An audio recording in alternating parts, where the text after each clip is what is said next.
السلام عليكم. النهارده ان شاء الله هنعمل كيكه البسكوت بكريمه الشوكولاته، يا رب تعجبكم. ولو عجبكم الفيديو فضلا الاشتراك في القناه. اول حاجه معايا بسكوت اي نوع واي كميه.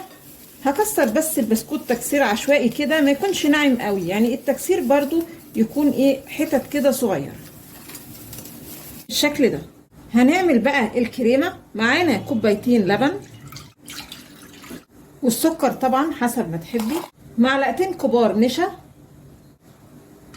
معلقتين كبار كاكاو خام، معلقة كبيرة لبن بودر.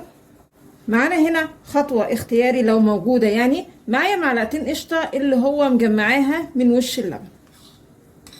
واقلب المكونات كلها مع بعض كويس قوي، وبعدين ارفعها على النار. طبعا انا بجمع المكونات دي كلها واللبن معايا بارد، ما ينفعش اللبن سخن علشان ما يكلكعش النشا.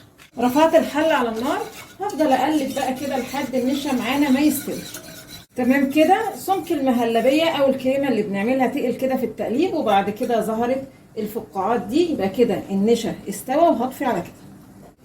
وبعدين اصب المكونات دي في بوله، وبعدين هغطي البوله كده وهركنها لحد ما تبرد خالص. وبعدين هجيب المضرب، هضيف كوبايه كريم شانتيه، وبعدين هضيف معلقتين سكر، لان الكريم شانتيه اللي معايا مش متحلي يعني، لكن لو متحلي ما تحطيش سكر.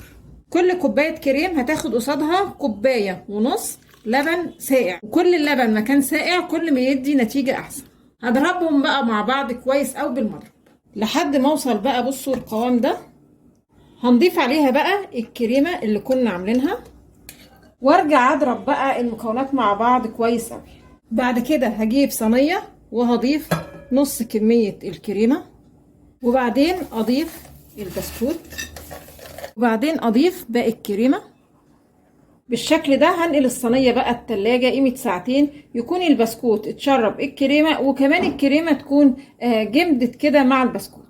وبعدين جبت هنا باكو شوكولاته وسيحته كده على بخار ميه، او ممكن تسيحيه في الميكرويف.